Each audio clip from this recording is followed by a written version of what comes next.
Moideen Sheikh തങ്ങൾ പറഞ്ഞ പോലെ കുപ്പിയകത്തുള്ള വസ്തുവിനെ പോലെ കാണുമ്പോൾ ഞാൻ നിങ്ങളെ എന്താ വഴി തെറ്റ്? അസ്സലാമു അലൈക്കും വറഹ്മത്തുള്ളാഹി. ബിസ്മില്ലാഹിൽ അൽഹംദുലില്ലാഹ്. കുപ്പിയകത്തുള്ള വസ്തുവിനെ പോലെ കാണുമ്പോൾ നിങ്ങളുടെ കൽബകം എന്നവർ എന്ന് മൊഹീദ്ദീൻ ഷെയ്ഖിനെ കുറിച്ച് പറഞ്ഞാൽ എന്താണ് തെറ്റ് എന്നാണ് ഇവിടെ ജിഫ്രി മുത്തുക്കോയ തങ്ങൾ പറഞ്ഞിട്ടുള്ളത്. എന്താണ് തെറ്റ് എന്നുള്ളത് നമുക്കൊന്ന് വിശദീകരിച്ച് പഠിക്കാനുണ്ട്. ഇസ്ലാമിൻ്റെ അടിസ്ഥാന കാര്യങ്ങളെപ്പോലും അറിയാത്തത് കൊണ്ടാണോ, വിശുദ്ധ ഖുർആനിൻ്റെ ഒരു ആവർത്തി ആദ്യം മുതൽ അവസാനം വരെ വായിച്ച് മനസ്സിലാക്കാത്തത് കൊണ്ടാണോ ഈ ഒരു ചോദ്യം എന്ന് മനസ്സിലാക്കാൻ കഴിയുന്നില്ല. ഏതായാലും ഇസ്ലാമിൻ്റെ അടിസ്ഥാന നിയമങ്ങൾ എന്താണ്, വിശ്വാസം എന്താണ് എന്ന് നമ്മൾ മനസ്സിലാക്കേണ്ടതുണ്ട്. ഇസ്ലാമിൻ്റെ അടിസ്ഥാന വിശ്വാസ പ്രകാരം അള്ളാഹുവിന് സമമായിക്കൊണ്ട് ഒന്നുമില്ല. അള്ളാഹു കേൾക്കും പോലെ കേൾക്കുവാനോ, അള്ളാഹു കാണും പോലെ കാണുവാനോ, അള്ളാഹു അറിയും പോലെ അറിയുവാനോ വേണ്ട. അള്ളാഹ് അറിയുന്നതെല്ലാം അറിയുവാനോ, അള്ളാഹ് കാണുന്ന എല്ലാം കാണുവാനോ, അള്ളാഹു കേൾക്കുന്ന എല്ലാം കേൾക്കുവാനോ ഒരാൾക്കും സാധിക്കുകയില്ല.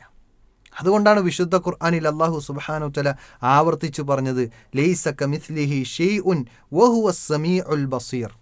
അള്ളാഹുവിനെ പോലെ ഒന്നുമില്ല. കേൾക്കുന്ന വിഷയത്തിലോ, കാണുന്ന വിഷയത്തിലോ, അറിയുന്ന വിഷയത്തിലോ, സഹായിക്കുന്ന വിഷയത്തിലോ ഒരു ശക്തിക്കും അള്ളാഹുവിനെ പോലെ ഒന്നുമില്ല എന്ന് വിശുദ്ധ ഖുർആൻ പഠിപ്പിക്കുമ്പോൾ വിശുദ്ധ ഖുർആൻ ആവർത്തിച്ച് ഓർമ്മപ്പെടുത്തിയത് ഫലാ തദ്രിബൂ ലില്ലാഹി അംസാല, നിങ്ങൾ അള്ളാഹുവിന് ഉപമകൾ വയ്ക്കരുത് എന്നാണ്. എന്നിട്ട് ഇവിടെ ഇയാൾ ജിഫ്രി മുത്തുക്കോയ പറയുന്നത് എന്താ? കുപ്പിയകത്തുള്ള വസ്തുവിനെ പോലെ കാൺമാൻ ഞാൻ നിങ്ങളുടെ കൽബകമെന്നവർ എന്ന് മുഹീദ്ദീൻ ഷെയ്ഖിനെ കുറിച്ച് പറഞ്ഞാൽ എന്താണ് തെറ്റിയെന്നാണ്. ആ ഭാഗം ഒന്നുകൂടി നമുക്കൊന്ന് കേൾക്കാം. അവരെ കൈവശം ഇസ്തിഖാമത്താവുന്ന വിശുദ്ധമാവുന്നതായ ആ പദവി ഉപയോഗിച്ചുകൊണ്ട് ബഹുമാനപ്പെട്ട ശൈഖ് തങ്ങൾ വികസിപ്പിച്ചെടുത്തതായ ഒരു മാധ്യമം അദ്ദേഹത്തിൻ്റെ കൈവശത്തിലുണ്ട്. ആ മാധ്യമം ഉപയോഗിച്ചാണ് പറയണത് ഹൃദയത്തിനുള്ളത് കാണാൻ കഴിയും. നിങ്ങൾ എവിടെയാണെങ്കിലും നിങ്ങളുടെ ഹൃദയത്തിൻ്റെ ഉള്ളിലുള്ളത് എനിക്ക് കാണാൻ കഴിയുമെന്ന് പറഞ്ഞാൽ അതിൻ്റെ അർത്ഥം എന്താ? അത് കാണാൻ ആവശ്യമാവുന്ന, അതിന് ഉപയോഗിക്കേണ്ടതായ ഒരു മാധ്യമം എൻ്റെ കൈവശമുണ്ട്. ആ മാധ്യമം ഞാൻ ഉപയോഗിച്ചാൽ എനിക്ക് കാണാൻ കഴിയുന്നതാണ്. എപ്പോഴും ഇങ്ങനെ നമ്മളെ ഹൃദയത്തിലേക്ക് വെളുക്കടിച്ച് നോക്കല്ല പണി. അത് കണ്ടില്ല, അവരെ കണ്ടതെപ്പോഴും ലൗഹിലെന്ന് പറഞ്ഞു. കാരണം മുരീദന്മാരെ ശരീരത്തിൽ അള്ളാഹു സുബ്ഹാനഹു വ തആല രേഖപ്പെടുത്തിയ ഒരു ലൗഹ ഉണ്ടാവും. നമ്മളൊക്കെ ശരീരത്തിലൊരു ലൗഹുണ്ട്. ആ ലൗഹിലേക്കാണ് അവർ നോക്കുന്നത് സർവ്വസമയത്തും. ആ ലൗഹ് യഥാർത്ഥത്തിൽ ലൗഹുൽ മഹ്ഫൂദിലുള്ള എന്നുള്ള ഒരു സ്കെച്ച്, അതിൻ്റെ ഒരു പകർപ്പായിരിക്കും. ഓരോരുത്തരെ പറ്റിയുള്ള വേറൊരു ലൗഹുൽ മഹ്ഫൂദിലുണ്ടാവുമല്ലോ, അതിൻ്റെ ഒരു പകർപ്പ് ഒരാളെ ശരീരത്തിലുണ്ടാവും. ആ ശരീരത്തിൽ നോക്കിയിട്ട് മഹാന്മാർക്ക് പറയാൻ കഴിയും. അപ്പോൾ മുഹീദ്ദീൻ ഷെയ്ഖിന് അങ്ങനെ ഹൃദയത്തിനുള്ളിലുള്ളതെല്ലാം അറിയാൻ കഴിയുന്ന ഒരു പ്രത്യേക മാധ്യമം നേടിയെടുത്തു എന്നാണ് അദ്ദേഹം വിശദീകരിക്കുന്നത്. അങ്ങനെ ഒരു മാധ്യമം പ്രവാചകൻ സല്ലല്ലാഹു അലൈഹി വസല്ലം നേടിയെടുത്തതായി ചരിത്രത്തിലെവിടെയും, ഹദീസുകളിലെവിടെയും, ഖുർആനിലെവിടെയും കാണാൻ സാധിക്കുന്നില്ല. മറിച്ച് വിശുദ്ധ ഖുർആൻ പ്രവാചകൻ്റെ വിഷയത്തിൽ പോലും പറഞ്ഞത് കുല്ലാ അഖൂലു ലക്കും ഇൻദി ഖസാഇനുല്ലാഹ് വലാ അഅലമുൽ ഗൈബ്. പ്രവാചകരെ പഠിപ്പിച്ചു കൊടുക്ക്, അള്ളാഹുവിൻ്റെ ഖജനാവിൻ്റെ താക്കോൽ എൻ്റെ അടുത്തല്ല. വലാ അഅലമുൽ ഗൈബ്, എനിക്ക് ഗൈബ് അറിയില്ല, അദൃശ്യമറിയില്ല. എന്നാൽ അദൃശ്യമറിയുന്നവനാരാണ്? അള്ളാഹുവാണ് എന്ന തനതായ ഇസ്ലാമിൻ്റെ അടിസ്ഥാനപരമായ ആദർശത്തെ പഠിപ്പിച്ചു കൊടുക്കാൻ പ്രവാചകനോടുപോലും പറയുന്നുണ്ട്. എന്നാൽ ആ പ്രവാചകനേക്കാൾ വലുതാണോ മുഹീദ്ദീൻ ഷെയ്ഖ്? അഷ്റഫുൽ ഖൽഖ് എന്ന് നമ്മളെല്ലാവരും ഒരുപോലെ അംഗീകരിക്കുന്നതാണല്ലോ പ്രവാചകൻ സല്ലല്ലാഹു അലൈഹി വസല്ലമ സൃഷ്ടികളിൽ മഹോന്നനാണ് എന്നത്. പിന്നെ എങ്ങനെയാണ് ആ പ്രവാചകനേക്കാൾ വലിയൊരു നേതാവായി വലിയ സ്ഥാനത്തേക്ക് ഉയരാൻ സാധിക്കുക?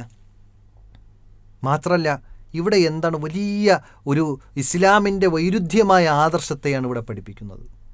കുപ്പിയകത്തുള്ള വസ്തുവിനെ പോലെ കാൺമാൻ ഞാൻ നിങ്ങളുടെ കൽബകമെന്നോവർ എന്ന് എവിടെ വിളിച്ച്, എവിടെ വെച്ച്, എപ്പോഴും കാണാനും കേൾക്കാനും അറിയാനും സാധിക്കുമെന്ന് മുഹീദ്ദീൻ ഷെയ്ഖിനെ കുറിച്ച് പറയുകയാണ് എങ്കിൽ അള്ളാഹു സുബ്ഹാനഹു വ തആലയ്ക്ക് ഉപമിക്കുകയല്ലേ? അല്ലെങ്കിൽ അള്ളാഹു സുബ്ഹാനഹു വ തആലയ്ക്ക് തുല്യനായിക്കൊണ്ട് ഒരാളുണ്ട് എന്നല്ലേ വാദിക്കുന്നത്? വിശുദ്ധ ഖുർആനിൽ കാണാം യഅലമു മാ ഫിസ് സമാവാതി വൽ അർളി വയഅലമു മാ തുസിറൂന വമാ തുഅ്ലിനൂൻ വല്ലാഹു അലീമും ബിദാത്തിസ് സുദൂർ. അള്ളാഹുവിന് മാത്രമുള്ള ഒരു ഗുണഗണം അവിടെ പറയുമ്പോൾ അത് മുഹീദ്ദീൻ ഷെയ്ഖിനുമുണ്ട് എന്ന് വാദിച്ചു കഴിഞ്ഞാൽ അള്ളാഹുവിന് തുല്യനുണ്ട് എന്നല്ലേ യഥാർത്ഥത്തിൽ വാദിക്കുന്നത്? എന്താണ് ഈ ആയത്തിൽ പറയുന്നത്? അള്ളാഹു ആകാശഭൂമികളിലുള്ളത് അറിയും. യഅലമു മാ തുസിറൂന വമാ തുഅ്ലിനൂൻ, നിങ്ങൾ രഹസ്യമാക്കിയതും പരസ്യമാക്കിയതും അറിയും, അതായത് ഹൃദയത്തിൽ ഒളിപ്പിച്ചു വച്ചതും അറിയും. വല്ലാഹു അലീമും ബിദാത്തി സുദൂർ, ഹൃദയങ്ങൾക്കുള്ളിൽ ഹൃദയാന്തരങ്ങൾക്കുള്ളിൽ ഒളിപ്പിച്ചു വച്ചതുപോലും അള്ളാഹ് അറിയും എന്ന് പറയുമ്പോൾ, അപ്പോൾ അതല്ലേ ഇവിടെ മുഹീദ്ദീൻ ഷെയ്ഖ് അറിയും എന്ന് പറഞ്ഞത്. അപ്പോൾ അള്ളാഹ്ക്ക് തുല്യനായില്ലേ? മുഹീദ്ദീൻ ഷെയ്ഖ് അള്ളാഹുവിന് തുല്യമായില്ലേ? അപ്പം അള്ളാഹ്ക്ക് തുല്യമായിക്കൊണ്ട് മുഹീദ്ദീൻ ഷെയ്ഖ് ഉണ്ട് എന്ന് പഠിപ്പിക്കാനാണോ സമസ്ത ഇവിടെ ഉണ്ടായത്? അള്ളാഹ്ക്ക് സമന്മാരെ സൃഷ്ടിക്കാനാണോ ഉണ്ടാക്കാനാണോ ഇവിടെ സമസ്ത പഠിപ്പിച്ചുകൊണ്ടിരിക്കുന്നത്? അപ്പം അത് വലിയ ഗൗരവമുള്ള വിഷയം തന്നെയല്ലേ? വിശുദ്ധ ഖുർആനിൽ ഇനിയും ആയത്തുകൾ കാണാം. യഅലമു ഖായിനത്തുൽ അഅ്യുനി വമാ തുഖ്ഫിസ് സുദൂർ, കണ്ണുകളുടെ കട്ടുനോട്ടവും ഹൃദയാന്തരങ്ങളിലുള്ളതും അറിയുന്നവൻ അള്ളാഹു എന്ന് പറയുമ്പോൾ, ഇങ്ങനെ പ്രത്യേകം എടുത്തു പറയണമെങ്കിൽ അത് അള്ളാഹ്ക്ക് മാത്രം കഴിവുള്ള വിഷയമാവണ്ടേ? അല്ലെങ്കിൽ പിന്നെ ഇങ്ങനെ എടുത്തു പറയുന്നതിൽ അർത്ഥമില്ലല്ലോ. വിശുദ്ധ ഖുർആനിൽ ഇങ്ങനെയൊക്കെ എടുത്തു പറഞ്ഞിട്ടും എന്നിട്ട് വിശുദ്ധ ഖുർആനിൽ വീണ്ടും പറയുന്നുണ്ട്, കുല്ല അഖൂലു ലക്കും ഇൻദി ഖസാഇനുല്ലാഹ് വലാ അഅലമുൽ ഗൈബ്. പ്രവാചകൻ സല്ലല്ലാഹു അലൈഹി വസല്ലം പറയാണ്, എനിക്ക് അദൃശ്യം അറിയില്ല. ഇങ്ങനെയെല്ലാം പഠിപ്പിച്ചു തന്ന ആദർശം വിശുദ്ധ ഖുർആനും തിരുവചനങ്ങളും പ്രവാചകൻ സല്ലല്ലാഹു അലൈഹി വസല്ലമയും എല്ലാം നമുക്കിങ്ങനെ പഠിപ്പിച്ചു തരുമ്പോൾ, ഈ ജിഫ്രി മുത്തുക്കോയ സമസ്തയുടെ നേതാവ് പഠിപ്പിക്കുന്നത്, കുപ്പിയകത്തുള്ള വസ്തുവിനെ പോലെ കാൺമാ ഞാൻ നിങ്ങളുടെ കൽബകമെന്നവർ. ഹൃദയത്തിൻ്റെ ഉള്ളിലുള്ള എല്ലാം, ഏത് ലോകത്തുള്ള ആളുകളുടെ ഹൃദയത്തിൻ്റെ ഉള്ളിലുള്ളതും അറിയാൻ കഴിവുള്ളവനാണ് മുഹീദ്ദീൻ ഷെയ്ഖ് എന്ന് വാദിക്കുമ്പോൾ അള്ളാഹുവിന് സമനാക്കുകയാണ്. പ്രവാചകൻ സല്ലല്ലാഹു അലൈഹി വസല്ലമയേക്കാൾ ഉന്നതനായ ഒരു വ്യക്തിത്വമാക്കി, അതിനേക്കാൾ വലിയ പദവി ലഭിച്ച ഒരാളാക്കി ചിത്രീകരിക്കുകയാണ് ഇവിടെ മുഹീദ്ദീൻ ഷെയ്ഖിനെ. ഇതിലൂടെ പ്രവാചകൻ സല്ലല്ലാഹു അലൈഹി വസല്ലമയെ ഇകഴ്ത്തുന്നു. അള്ളാഹു സുബ്ഹാനഹു വതആലയ്ക്ക് പങ്കുകാരില്ല എന്ന് വിശുദ്ധ ഖുർആനിൽ ആവർത്തിച്ചും തിരുവചനങ്ങളിൽ എടുത്തു പറഞ്ഞിട്ടും അവിടെ അള്ളാഹുവിന് പങ്കുകാരെ ഉണ്ടാക്കുകയാണ്. ഇങ്ങനെ വമ്പിച്ച ഗുരുതരമായ 2 തെറ്റുകൾ ജിഫ്രി മുത്തുക്കോയ തങ്ങൾ ഇതിലൂടെ വാദിക്കുന്നു. എത്ര ഗൗരവമാണ്!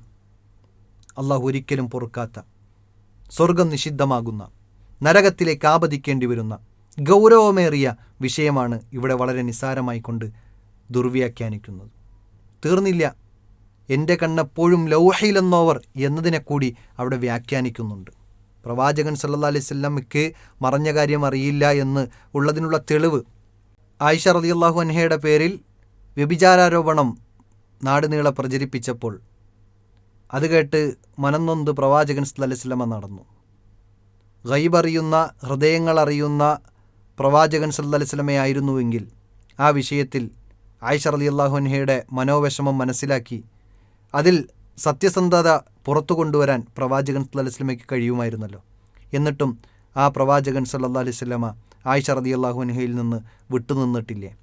സത്യസന്ധമായ കാര്യങ്ങൾ പുറത്താകുന്നതുവരെ പ്രവാചകൻ കാത്തു നിന്നിട്ടില്ലേ?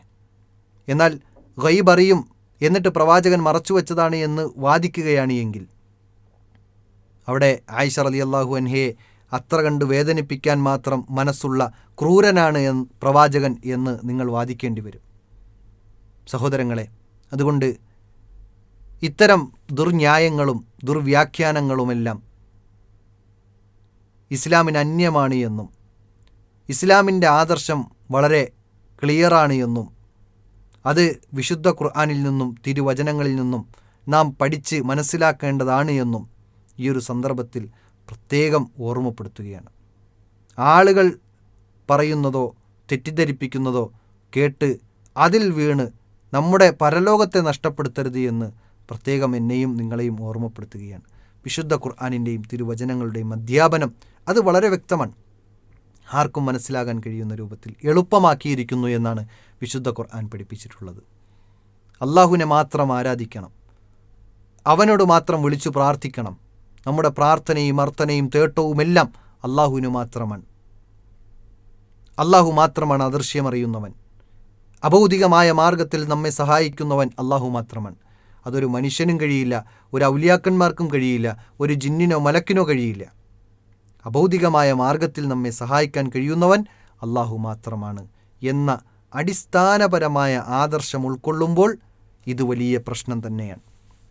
കുപ്പിയകത്തുള്ള വസ്തുവിനെ പോലെ മരിച്ചുപോയ ബഗ്ദാദിൽ മറമാടപ്പെട്ട മുഹീദ്ദീൻ ഷെയ്ഖിന് ഒരിക്കലും ഇന്ന് ജീവിച്ചിരിക്കുന്ന അല്ല, അന്ന് ജീവിച്ചിരുന്ന ആളുകളുടെ ഹൃദയം പോലും കാണാൻ സാധിച്ചിട്ടില്ല എന്നത് വിശുദ്ധ ഖുർആനിൻ്റെയും തിരുവചനങ്ങളുടെയും വ്യക്തമായ പ്രമാണങ്ങൾ നമുക്ക് പഠിപ്പിച്ചു തരുന്നു. സാധിക്കുകയില്ല എന്ന് നമുക്ക് പഠിപ്പിച്ചു തരുന്നു. അങ്ങനെ ഒരാളുടെയും ഹൃദയങ്ങൾ കാണാൻ അല്ലാഹുവിന് അല്ലാതെ കാണാൻ സാധിക്കുകയില്ല എന്ന് വിശുദ്ധ ഖുർആൻ വളരെ വ്യക്തമായി പഠിപ്പിക്കുമ്പോൾ ഈ ദുർന്യായങ്ങളും ദുർവ്യാഖ്യാനങ്ങളും ഇത്തരം വളച്ചൊടിക്കലുകളുമെല്ലാം ഇസ്ലാമിന് അന്യമാണ്. മാത്രമല്ല ഈ മുഹീദ്ദീൻ മാല പോലും ഇസ്ലാമിന് പരിചയമില്ലാത്ത സംഭവമാണ്. പിന്നെ എങ്ങനെയാണ് പ്രമാണമാവുക? അതുകൊണ്ട് പ്രമാണത്തിൻ്റെ പിൻബലത്തോടു കൂടിയുള്ള ആദർശവും വിശ്വാസവുമായിരിക്കണം നമുക്കുണ്ടാകേണ്ടത് എന്ന് പ്രത്യേകം ഓർമ്മപ്പെടുത്തുന്നു. അല്ലാഹു സുബ്ഹാനഹു വ തആല ആ രൂപത്തിൽ പ്രമാണബദ്ധമായി കാര്യങ്ങളെ മനസ്സിലാക്കി സത്യമായി മനസ്സിലാക്കാനും ബാത്തിലിനെ ഒഴിവാക്കാനും ശരിയായ ദീനുൽ ഇസ്ലാമിൽ അടിയുറച്ചു നിൽക്കാനും അല്ലാഹു നമുക്കേവർക്കും തൗഫീക്ക് നൽകി അനുഗ്രഹിക്കുമാറാകട്ടെ. വആഖിറു ദഅ്വാന അനിൽ ഹംദുലില്ലാഹി റബ്ബിൽ ആലമീൻ. അസ്സലാമു അലൈക്കും വറഹ്മത്തുള്ളാഹി വബറകാതുഹു.